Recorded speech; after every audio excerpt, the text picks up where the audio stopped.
Hello everyone and welcome back to another video from Wake&Tech. In this video, I'm going to show you how to sign up and create a new account on Kohls. So let's get started right away.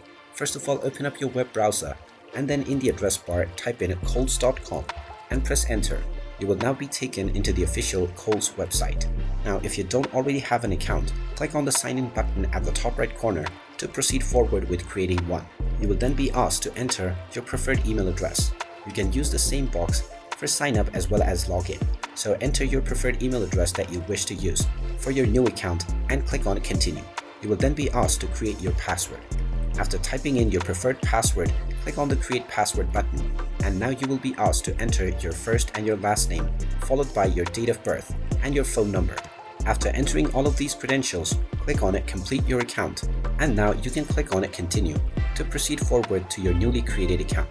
Make sure to check your inbox of the email address that you used while signing up to find the verification email.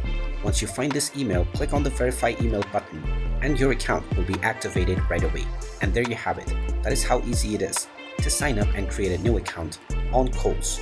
If you find this video helpful, make sure you hit that like button and subscribe to our channel if you haven't done so already. Also ring that notification bell to never miss another update from us. Thank you for watching and I will see you again in the next video.